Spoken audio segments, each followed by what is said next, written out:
নমস্কার। বাংলা গল্পঘরের সমস্ত শ্রোতা বন্ধুদের স্বাগত জানিয়ে আজকের গল্প পাঠ শুরু করতে চলেছি। আজ আপনাদের যে গল্পটি পাঠ করে শোনাতে চলেছি আশা করি খুব ভালো লাগবে। তাহলে প্রথম থেকে শেষ পর্যন্ত শুনতে থাকুন। শুরু করছি আজকের গল্প পাঠ। সুচিত্রা ভট্টাচার্যের লেখা অনুভব। আলের হাতা বাড়াতে গিয়ে থমকে গেলেন প্রতিমা। এখনো নির্মাল্য সুক্ত পর্ব চলছে। পাতে লেগে থাকা ঝোলটুকু কাঁচিয়ে নিচ্ছেন নির্মাল্য। এক মনে আঙুল চাটছেন। এক মনে না আনমনে? এবার বেহাই মশাইয়ের ধরন ধারণ যেন অন্য রকম। লক্ষ্য করেছেন প্রতিমা। বড় শান্ত, চুপচাপ ধরনের হয়ে গেছে নির্মাল্য। দুর্গাপুর ইস্পাত কারখানায় প্রাক্তন ডেপুটি চিফ ইঞ্জিনিয়ার, যেন এখন অতীতের মলিন ছায়া। আগের মতো গমগম হাসি আর নেই। হঠাৎ হঠাৎ রসিকতা নেই। 3 বার ডাকলে একবার সাড়া পাওয়া যায়। 5-10 মিনিট আগের কথা বেমালুম ভুলে যান। সাধারণ প্রশ্ন করলে ফ্যাল ফ্যাল করে তাকিয়ে থাকেন। বুড়ো বয়সে বউ মরে গেলে পুরুষ মানুষের কি এই দশাই হয়? প্রতিমা গলা খাঁকড়ি দিয়ে প্রশ্ন করলেন, শুক্তোটা ভালো হয়েছে বেহাই মশাই?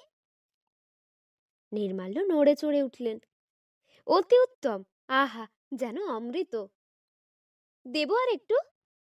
না, থাক। ভালো জিনিস অল্পই ভালো। বেশি খেলে ভালোর স্বাদ মরে যায়। উল্টো দিকে চেয়ারে শীতাংশু ডালের প্রতীক্ষায় ভাত ভেঙে বসে। টেরচা চোখে বেয়াইকে দেখতে দেখতে তিনি বলে উঠলেন, এত ভালো লাগলো? আমার তো মনে হলো তেতো একটু বেশি হয়ে গেছে। তাই কি? না না, একেবারে মাপা তেতো, মাপা নুন, মাপা মিষ্টি। সবই মাপা? শীতাংশু বাঁকা হাসলেন। তাহলে বোধহয় আমারই জিভের দোষ। বটেই তো, বটেই তো। সারাটা জীবন যে লোক বউয়ের ত্রুটি খুঁজে বেড়ান, তার আর এছাড়া কি বা মনে হবে?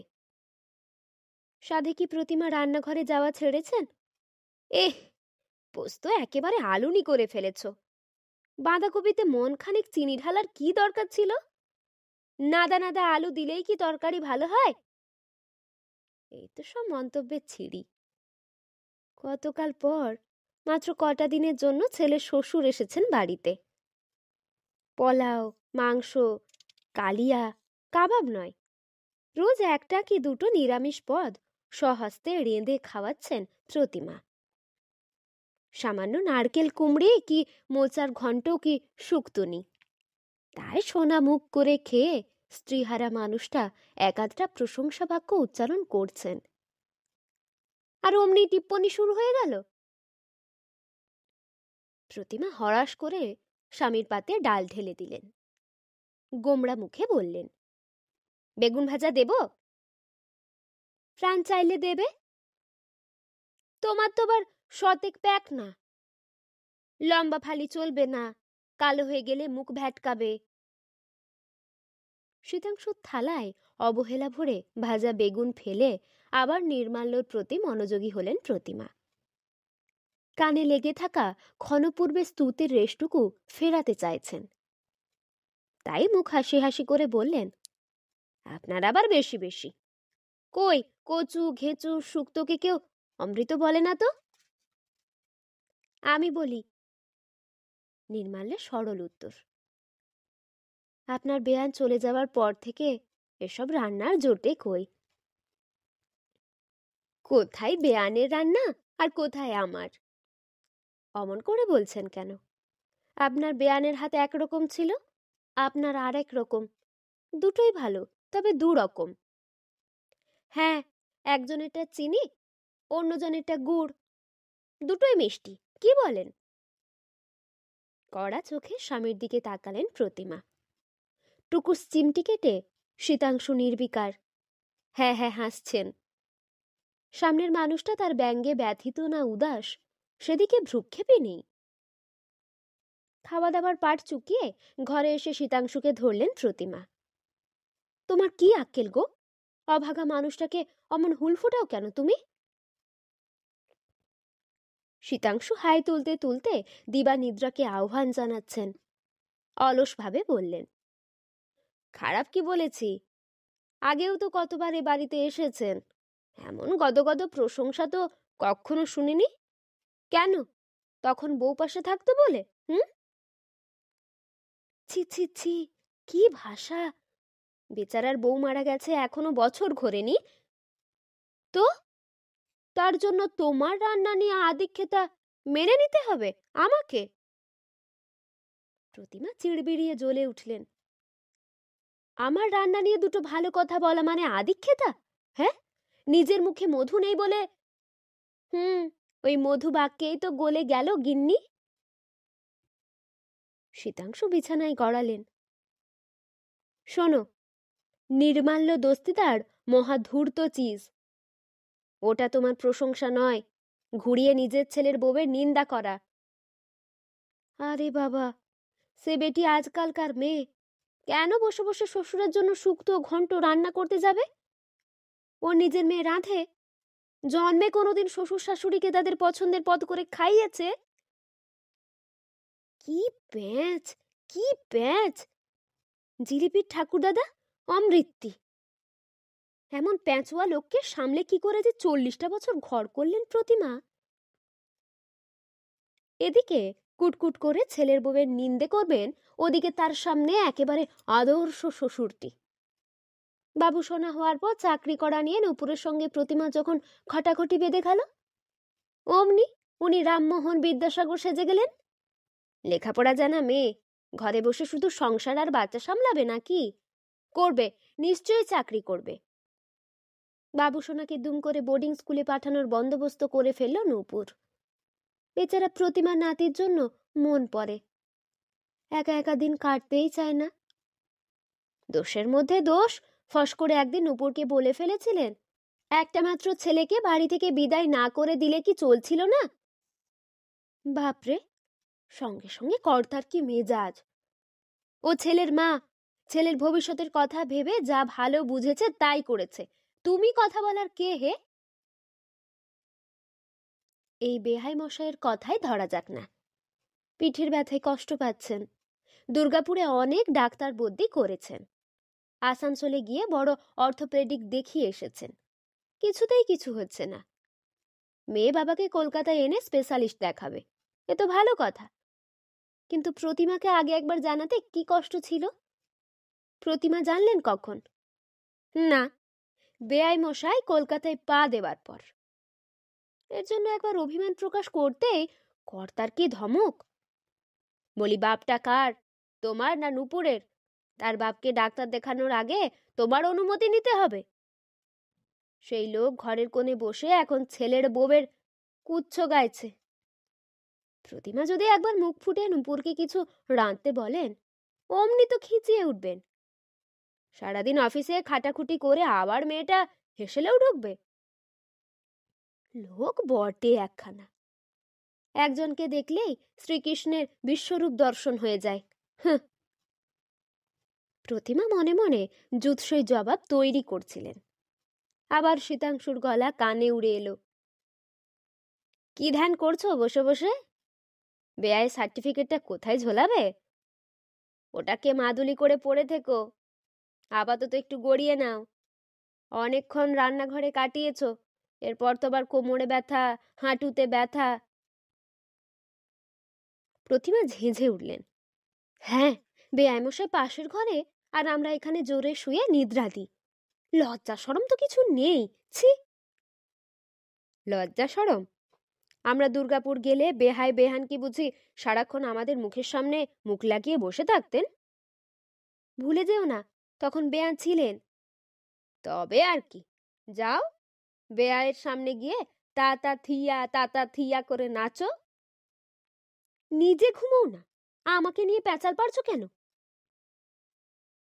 ড্রেসিং টেবিল থেকে চশমা নিয়ে খবরের কাগজ হাতে খাটের কোণটিতে এসে বসলেন প্রতিমা। উল্টোচ্ছেন এ পাতা সে পাতা, হেডিংগুলোও দেখছেন। হিমালয়ের কোনো এক শৃঙ্গে উঠেছে বাংলার একটি মেয়ে, বাহ বাহ, সর্ষের তেলের আবার দাম চড়ল। কোনো মানে হয়? প্রেমিক প্রেমিকার যুগল আত্মহত্যা, মরণ। বেঁচেছিলি কেন একদিন? বধূ হত্যার দায়ে শাশুড়ি হাজতে। হাই গো, সর্বনাশ! কোন প্রতিমার কপাল পুড়ল? প্রতিমা ঝুঁকলেন কাগজে, মন দিয়ে খবরটা পড়ছেন। চশমার পাওয়ারটা ঠিক নেই, ঘরের অল্প আলোয় ভালো মতো ঠাওর হচ্ছে না লেখাগুলো। উঠে আলো জ্বালতে গিয়েও নিরস্ত হলেন। চোখে সামান্যতম আলো পড়লেই ঘুম ভেঙে যাবে শীতাংশুর, অনর্থক শুরু করে দেবেন। কাগজ হাতে ঘর থেকে বেরোতে গিয়েও দাঁড়িয়ে পড়লেন প্রতিমা। ফড়র ফড়র নাক ডাকছে শীতাংশু। দেখো না দেখো, গভীর ঘুমে চলে গেছেন মানুষটা কেমন। কার্তিকের শেষ, উত্তরে জানালা দিয়ে শিরশিরে বাতাস ঢুকছে। প্রতিমা জানালার পাল্লাটা টেনে দিলেন। মাথার ওপর ফুল স্পিডে ঘুরন্ত ফ্যান পুটপুট।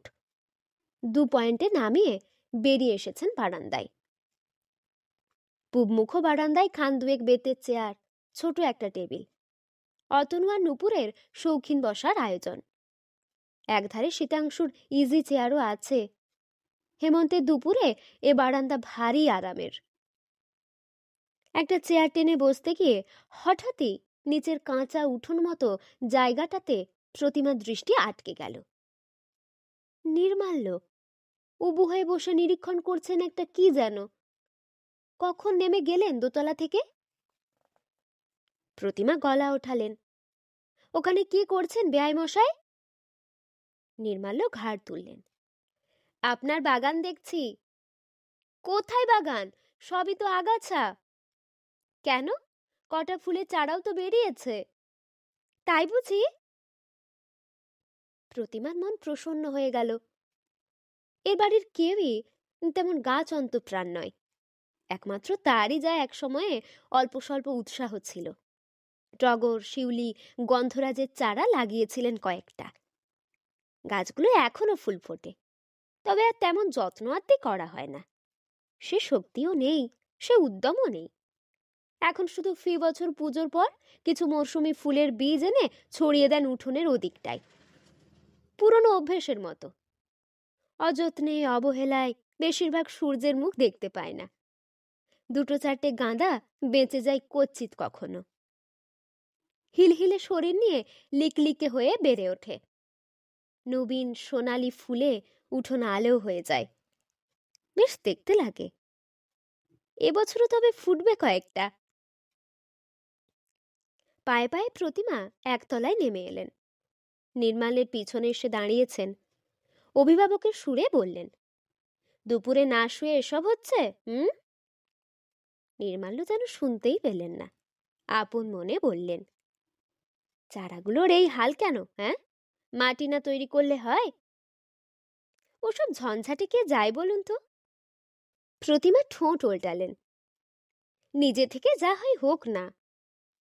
তা বললে হয়? পৃথিবীতে নতুন প্রাণ আসছে, তাদের একটু খাতিরদারি করতে হবে না? প্রতিমার বুকে টুং করে বাজলো কথাটা, অচেনা পাখির ডাকের মতো, কোমল দুপুরটার মতো। হাসলেন, তা কি করতে হবে শুনি? খুপড়ে টুপড়ে কিছু একটা দিন, মাটি ঝুড়ো করি, আগাছাগুলো সাফ করি। খুরপি কোথায় পাবো? নেই? তাহলে একটা লোহার শিক গোছের কিছু। সেকেন্ডের জন্য প্রতিমা ভাবলেন, আছে কি? আছে তো, বাথরুমে, চৌবাচ্চার মুখ চেপে আটকানোর জন্য। আনতে গিয়েও খুঁজে পেলেন না। বাসন্তীর মা যে কোথায় রেখেছে। রান্নাঘর হাতড়ে শেষে স্টিলের খুন্তিটা নিয়ে এলেন প্রতিমা, সঙ্গে একখানা কাটারিও। গভীর মনোযোগে মাটি খোঁড়ায় নেমে পড়েছেন নির্মাল্য। দেখতে দেখতে বেশ খানিকটা মাটি গুঁড়ো হয়ে গেল। প্রতিমা কোমর বেঁধে নেমে পড়লেন, হাতে ঘষে ঘষে ঝুড়ো করছেন মাটি। সেই মাটি ফুল গাছের গোড়ায় চেপে চেপে দিচ্ছেন নির্মাল্য।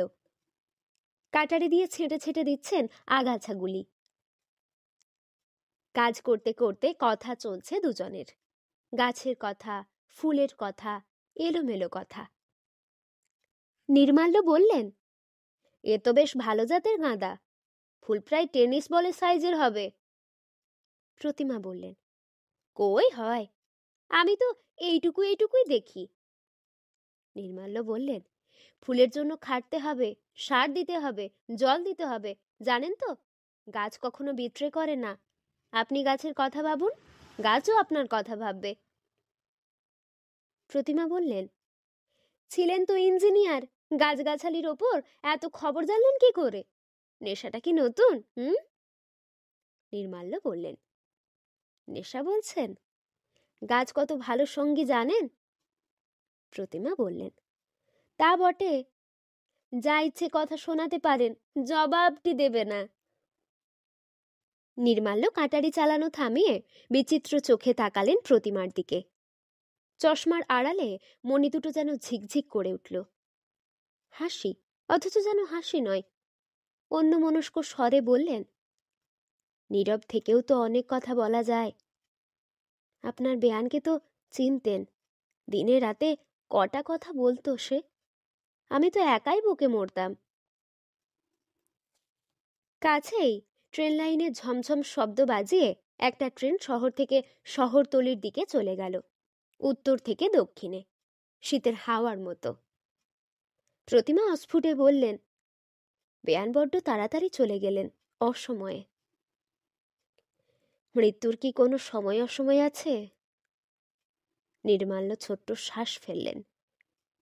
পৃথিবীতে তার কাল ফুরিয়েছিল। আফসোস শুধু একটাই, চিকিৎসা করানোর সুযোগটুকুও দিল না।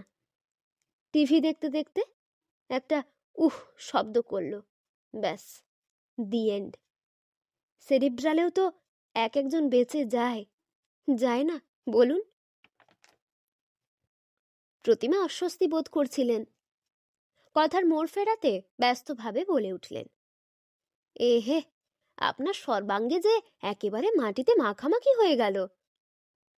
নির্মাল্য কাটারি রেখে উঠে দাঁড়ালেন, হাত ঝাড়লেন, পাঞ্জাবি ঝাড়ছেন, হাতের পিঠ দিয়ে কপাল মুছছেন। বাড়ির এদিকটা থেকে অনেকক্ষণ রোদ সরে গেছে, তবু ঘেমেছেন বেশ, শেষ কার্তিকে দুপুরেও। মানুষটাকে দেখে প্রতিমার ভারী মায়া যাচ্ছিল। কেমন আলাভোলা ধরনের হয়ে পড়েছেন, আত্মমগ্ন। আঁচলে আলগা হাত মুছে নিয়ে নির্মাল্যর পাঞ্জাবির পিঠ ঝেড়ে দিলেন প্রতিমা। তখনই দোতলায় চোখ চলে গেল। শীতাংশু। 4টের সময় চা না দিলে শীতাংশু দিবানিদ্রা ভাঙে না। আজ উঠে পড়েছেন যে বড়। সন্ধে নামার মুখে মুখে ফিটফাট বাবুটি সেজে শীতাংশু তৈরি। ঘর থেকে হাঁক দিলেন, বেয়াই মশাই, রেডি তো? নির্মাল্য দোতলার বারান্দায় শীতাংশুর ইজি চেয়ারে বসে বসে সাড়া দিলেন, আজ আর বেরাবো ভাবছি না। এ কি, ক্লাবে যাবেন না? ইচ্ছে করছে না। আরে চলুন চলুন, 24 ডিল খেলেই ফিরে আসবো। শীতাংশু ছড়ি হাতে ঘর থেকে বেরিয়ে এলেন। সুরেন পরিমলদের সঙ্গে তো আপনার ভালো ফ্রেন্ডশিপ হয়ে যাবে, দেখবেন গল্প শুরু করতে না করতে সন্ধে কাবার। আর ছেড়ে দিন বেয়াই মশাই, কাল ডাক্তারের কাছে যাব, আজ একটু রেস্ট নিই। প্রতিমা ঘরে সন্ধে দিচ্ছিলেন, ঠাকুরের সামনে ধূপ দোলাতে দোলাতে গলা ওঠালেন, ওর যখন ইচ্ছে করছে না জোর করছো কেন তুমি? তুমি তাসুরে মানুষ, তুমি ঘুরে এসো। মুখে বেদুঘুটে এক ধ্বনি তুলে ছড়ি ঘোরাতে ঘোরাতে বেরিয়ে গেলেন শীতাংশু। এই অঞ্চলে মশা খুব। গোটা জায়গাটা একসময় জলাভূমি ছিল, এখন অবশ্য অগুন্তি বাড়ি হয়ে গেছে। তবু জলাভূমির স্মৃতি ভুলতে দেয় না এই মশারা। সন্ধে হলেই হানা দেয় ঝাঁকে ঝাঁকে। দোতলার ঘরগুলোতে মসকিউটো রেপলেন্ট জ্বালিয়ে জানালা দরজা সব ভেজিয়ে দিলেন প্রতিমা। বারান্দায় এসে বাতি জ্বেলে দিলেন। এক কাপ চা খাবেন নাকি বেয়াই মশাই? নির্মাল্যের উত্তর নেই। সামনে তরল আঁধারে দৃষ্টি হারিয়ে আছে। কয়েক মুহূর্ত ইতস্তত করে প্রতিমা সিঁড়ির দিকে এগোলেন। বাসন্তীর মা বিকেলে রান্না করতে এসে গেছে। 2 কাপ চা তাকে দিয়ে যেতে বললেন। ফিরে চেয়ারে বসেছেন। ঈষৎ উদ্বিগ্ন মুখে জিজ্ঞাসা করলেন, শরীরটা কি খুব খারাপ বেয়াই মশাই? নির্মাল্যের মৃদু স্বর শোনা গেল, না, ঠিকই আছি। পিঠের ব্যথাটা আবার হচ্ছে না তো? সামান্য, বলার মতো কিছু নয়।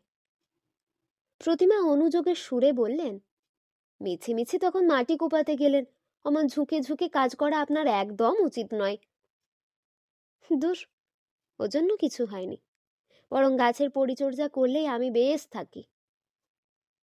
নির্মাল্য দুই হাত ইজি চেয়ারে দুই হাতলে। আমার যন্ত্রণাটার মূল অনেক গভীরে। প্ল্যান্টে কাজ করার সময় একবার একটা অ্যাক্সিডেন্ট হয়েছিল, বছর 25 আগে। লোহার সিঁড়ির 7-8 ধাপ ওপর থেকে পা পিছলে পড়ে গিয়েছিলাম। ও মা, কি সর্বনেশে কথা! কই আগে শুনিনি তো। না, চোট তখন তেমন লাগেনি কিছু, হাড়গোড়ও ভাঙেনি, রক্তপাতও হয়নি।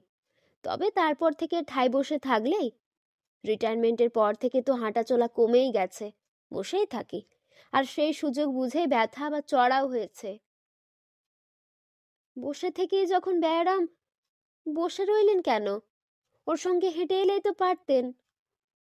তাস পাশা আমার ভালো লাগে না বেয়ান, জন্মে কখনো খেলিনি। স্পিড হাট নো ট্রাম্প শুনলে কেমন চমকে চমকে উঠি, নিজেকে বেশ ইডিওটিক লাগে।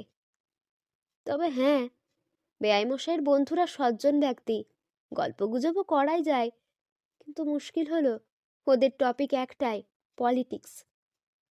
মিস্ত্রি মজুর খাটানো মানুষ তো, ভোঁতা বুদ্ধি আমার। ওই সূক্ষ্ম বুদ্ধির শাস্ত্রটি আমার পছন্দ হয় না। শেষ বাক্যটির মর্মার্থ ঠিক অনুধাবন করতে পারলেন না প্রতিমা।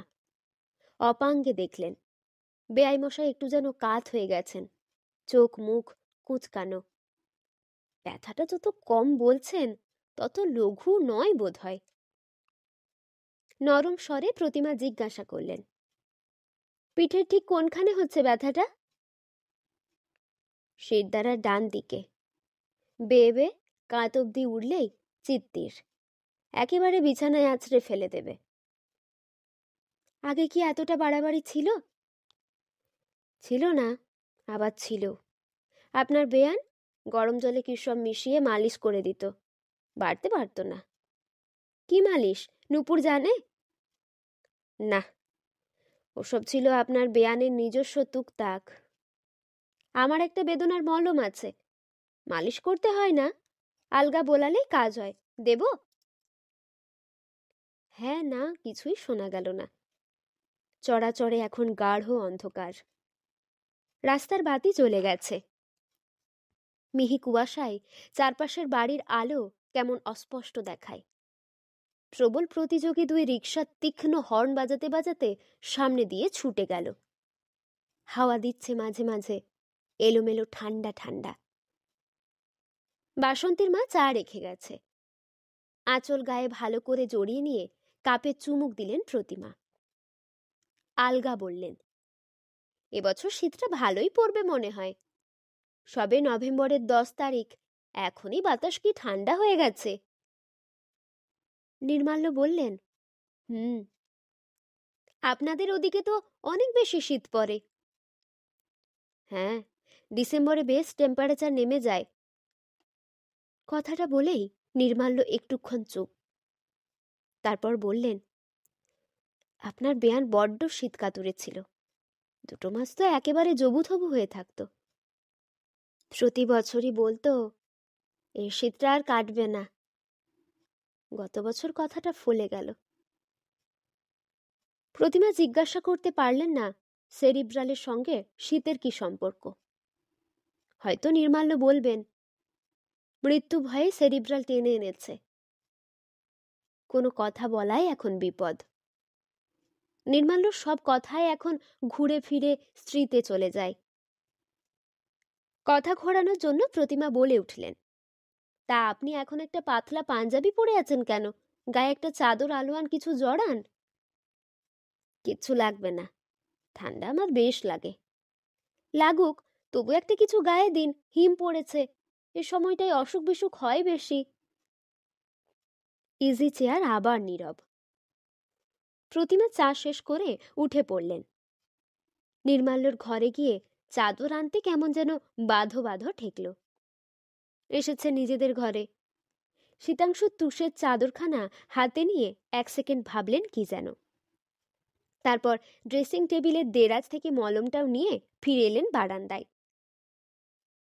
টিউব আরাম কেদারার হাতলে রেখে বললেন, লাগিয়ে নিন, চাদরটা তারপর নিয়ে নেবেন গায়ে। কথা শেষ হতে না হতেই সিঁড়িতে পায়ের শব্দ। ছড়ি হাতে আবির্ভূত হলেন শীতাংশু। প্রতিমা অবাক হয়ে বললেন, এর মধ্যে তোমার 24 ডিল হয়ে গেল? ধুস, কেউ আসেনি। ছড়ি টেবিলে শুইয়ে চেয়ারে বসলেন শীতাংশু। একা একা কতক্ষণ আর মাছি মারবো? আশ্চর্য, তোমার তাস বন্ধুরা ডুব মেরেছে। সূর্য আজ কোন দিকে উঠেছিল গো?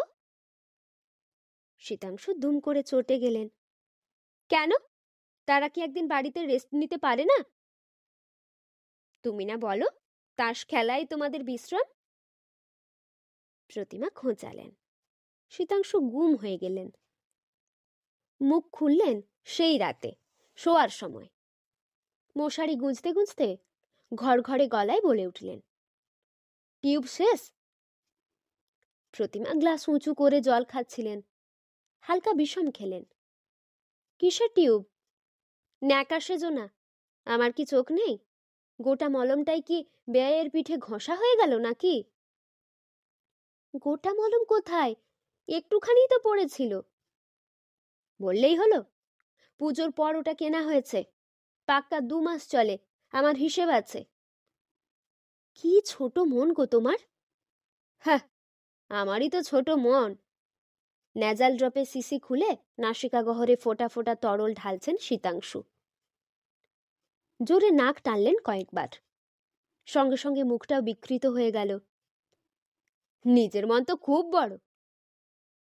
আমি মানুষটা ঠান্ডায় হিহি করে কাঁপতে কাঁপতে বেরিয়ে গেলাম, তাকে একটা শাল কমফোর্টার দেবার কথা মনে পড়ল না, আর তিনি আমারই ইজি চেয়ারে শুয়ে আমার চাদরে ওম নিচ্ছেন। দুর্ভাগা অভাগা হওয়ার ভারী মজা, হ্যাঁ? রাগে ঘেন্নায় প্রতিমার সর্বাঙ্গ রিরি করে উঠল।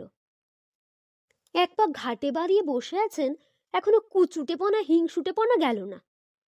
62 বছর বয়স হয়ে গেল প্রতিমার, এখনো তাকে সন্দেহ করা? ছি ছি ছি ছি ছি। বিছানায় বসে বেড সুইচ নিভিয়ে শুয়ে পড়লেন প্রতিমা। অন্ধকারে দাঁতে দাঁত ঘষছেন।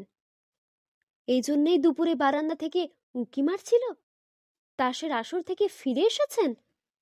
টিকটিকি পোনা।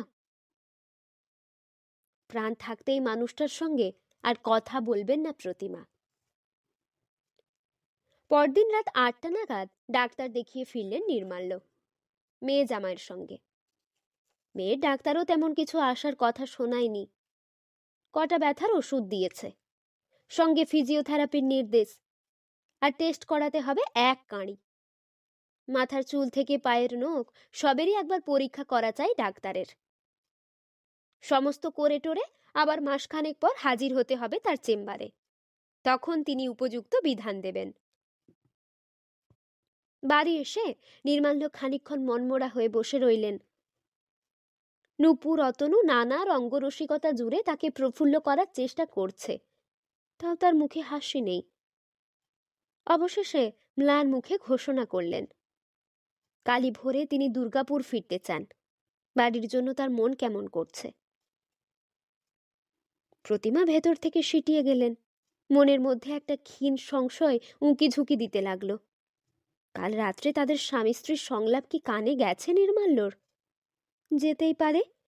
বেয়াক্কেলে লোকটার তো মাত্রা জ্ঞান নেই, সব কথাই উঁচু পর্দায় বলতে ভালোবাসে। নাকি শীতাংশুর ব্যবহারে আহত হয়েছে নির্মাল্য? এও সম্ভব। শীতাংশু যা চ্যাটাং চ্যাটাং কথার বহর। কিংবা নির্মাল্য নজর করেছেন শীতাংশু প্রতিমার বাক্য বিনিময় বন্ধ হয়ে গেছে। বেয়াইমশাই নিজেকে যতই ভোঁতা মস্তিষ্ক বলুন, তার বুদ্ধি খুব প্রখর। আলাভোলা হতে পারেন, শিশু তো নন। কুটুমের কাছে মান সম্মান কিছুই রইল না। কি লজ্জা, কি লজ্জা! অনেক রাত অবধি প্রতিমা দু চোখের পাতা এক করতে পারলেন না। পাশের মানুষটা দিব্যি সুখে নিদ্রা যাচ্ছে, নাক ডাকছে ফরফর ফুস। প্রতিমার হাত নিষ্পিস করছে, ধাক্কা দিয়ে জাগিয়ে দিতে ইচ্ছে করছে শীতাংশুকে। এক্ষুনিও ঘরে গিয়ে বেয়াই মশাইয়ের কাছে ক্ষমা চেয়ে আসুক। কিন্তু কিছুই পারলেন না প্রতিমা। শেষ ট্রেনের ভোঁ চোখে নিদালি বুলিয়ে দিয়ে চলে গেল। কাক ভরে ছোটখাটো হইচই শুরু হয়ে গেল বাড়িতে। উঠে পড়েছেন প্রতিমা, জেগে উঠেছেন শীতাংশু, তৈরি হয়ে নিচ্ছে নূপুর। চা হচ্ছে, মালপত্র গোছগাছ চলছে, বাথরুমে দরজা খোলা বন্ধ হচ্ছে ঘন ঘন। অতনু ট্যাক্সি ডেকে আনলো। মেয়েজামাইয়ের সঙ্গে স্টেশন রঙনা হলেন নির্মাল্য। প্রতিমা দোতলার বারান্দায় এসে দাঁড়ালেন। আলো ফুটে গেছে বেশ। ঘন কুয়াশার পর্দা সরিয়ে ধীরে ধীরে উঁকি দিচ্ছে পৃথিবী। কাগজওয়ালা সাইকেলের ক্রিং ক্রিং শব্দ শোনা যাচ্ছে মাঝে মাঝে। বিকট শব্দ করে মোড়ের বুথে দুধের গাড়ি এসে দাঁড়ালো।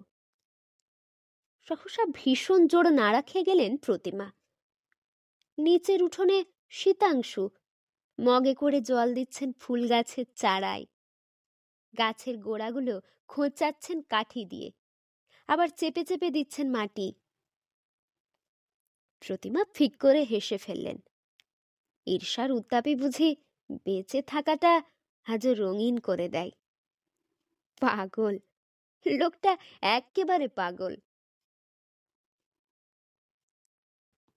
এতক্ষণ শুনছিলেন সুচিত্রা ভট্টাচার্যের লেখা অনুভব গল্পটি। এই গল্পটি আপনাদের কেমন লাগলো তা আমাকে অবশ্যই কমেন্টের মাধ্যমে জানিয়ে দেবেন। যদি ভালো লাগে তাহলে লাইক এবং সাবস্ক্রাইব করে আমাদের পাশে অবশ্যই থাকবেন। আবার দেখা হবে পরের কোনো একটি গল্প নিয়ে। ততক্ষণ আপনারা ভালো থাকবেন, সুস্থ থাকবেন, সাবধানে থাকবেন। নমস্কার।